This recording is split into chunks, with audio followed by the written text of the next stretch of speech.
اليوم غادي نوجدوا براونيز لعشاق الناس، لعشاق الشوكولا. غادي يعجبهم بزاف بزاف هاد البراونيز، ساهل وخفيف وسريع. وشوفوا كيفاش كيجي من الداخل، كيجي شي حاجه خطيره ومعلق شكلاط وفواكه جافه. يلا نشوفوا طريقه التحضير ونشوفوا المكونات اللي غادي نحتاجو في هاد البراونيز. كيف ما كتشوفوا المقادير ديال البراونيز، عندي هنا 3 ديال البيضات على درجه حراره المطبخ، 2 فانيات ممكن تستعملي وحده، انا كنستعمل 2.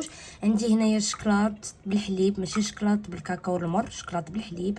عندي كاس مع عمرش ديال السنيده حيت الحلاوه الشكلاط ما بغيتش نكتر من الحلاوه. عندي كاس ديال الدقيق، عندي هنايا الزبده، وعندي هنا الكاكاو المر باش يهرس لي ديك الحلاوه وما تجيش ليا البراونيز حلوه بزاف. على بركه الله، اول حاجه غادي نبداو بها، غادي نهرسوا البيض ديالنا هو السنيده وغادي نخلطوهم مزيان مزيان مزيان كيف ما غتشوفوا معايا دابا. كما كتشوفوا ضفت البيض والسنيده هما الاولين، غادي نحركهم واحد شويه، عاد غادي نضيف لهم الفاني باش كيحيد ديك الصفوريه ديال البيض. داكشي علاش كندير 2 فانيات، ممكن تستعملوا حتى الفاني السائل يجي خطير في البراونيز. كما كتشوفوا غنبقى مستمره في التحريك بهذه الطريقه، وفي نفس الوقت غادي ندوز الزبده باش نكبها على الشكلاط ونخلطهم هما عاوتاني بوحدهم على جنب. كتشوفوا طلعت البيض مع سنيده وفاني كيف ما كتشوفوا، وهنايا دوبت الزبده ما حدا سخونه، غادي نضيف لها الشكلاط وغادي نحركها مزيان على بركه الله. غادي نضيف الشكلاط كامل في دقه واحده وغادي نبدا بالتحريك مع الزبده باقا سخونه باش يذوب ليا الشكلاط بهذه الطريقه، وغنبدا بالتحريك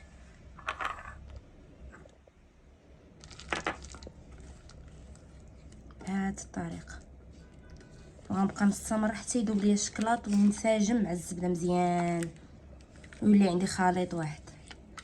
غادي نكب الخليط الشكلاط من بعد ما ذاب على الخليط الاول وغنبقى نحرك بهذه الطريقه تينسجم ليا المكونات كاملين في الخليط الاول ديال البيض والسنيده وفاني. كيف ما كتشوفوا معايا كتجي خطيره، ريحه الشكلاط واعره. بالنسبه لهاد البراونيز الا بغيتيها تصدق ليكم، ضروري خاص تكون نوعيه ديال الشكلاط زوينه زائد النوعيه ديال الزبده، هذه هي اهم حاجه فيها. وغنبقى مستمره هكا بالتحريك مزيان مزيان مزيان مزيان مزيان مزيان.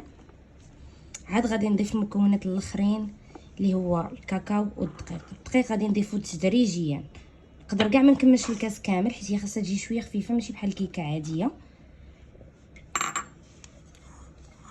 وضفت الكاكاو،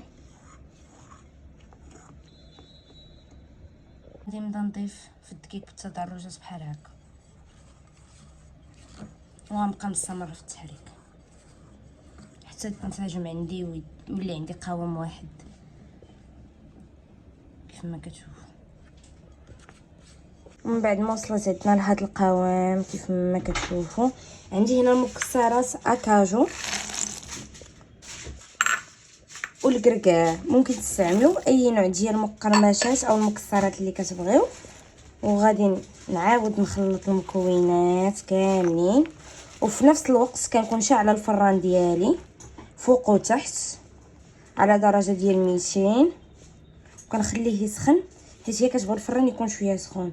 شوفوا كي كتبان كتجي خطيره هاد البراونيز، كتجي معلكه بالشكلاط وبالمكسرات كما كتشوفوا معايا.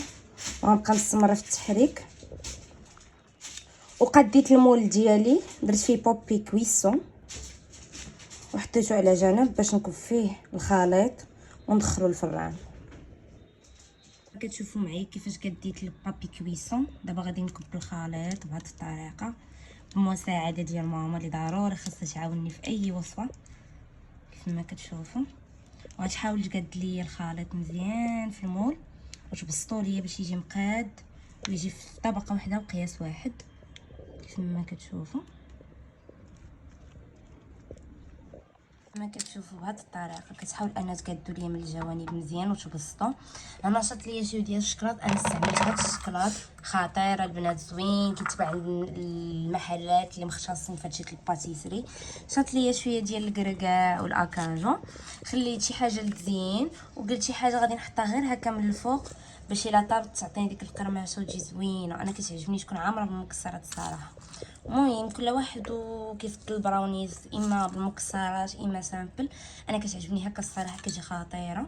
وكيف ما كتشوفوا معايا راه قرملت او شوحت كيف ما كنقولوا، لا اكاجو الكركاع باش يعطيو اصلا ديك القرمشه. ماشي جبتهم من عند مول الفواكه الجافه وحطيتهم نيشان، يعني عطيتهم واحد الشويحه للعافيه باش يجيو مقرملين.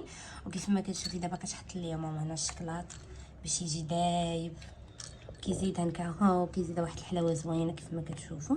وغادي ندخل البراونيز ديالي على 25 دقيقه للفران، وغادي نخرجها ونوريكم النتيجه النهائيه كيفاش جات. شوفوا لي البراونيز من بعد ما طاب قديته ودرت عليه صوص الشوكولا من الفوق. شوفوا لي على السمك كيفاش كتجي، شوفوا لي من الداخل كتجي خطيره خطيره خطيره. عرفتي واحد الرويحه طالعه منها رائعه كما كتشوفوا. عشاق الشوكولا او البراونيز، طريقه سهله، وصفه سريعه وخفيفه، كتوجد دغيا دغيا و100% مضمونه ناجحه. شوفوا ليا. نتمنى ان شاء الله هذا الفيديو يعجبكم. وما تنساوش تضغطوا على زر اللايك والابوني ولا كومونتير الزوينين، وما تنساوش تدعموا القناه ديالي شي واد المزيانين. ونخليكم حتى الوصفه الجايه ان شاء الله.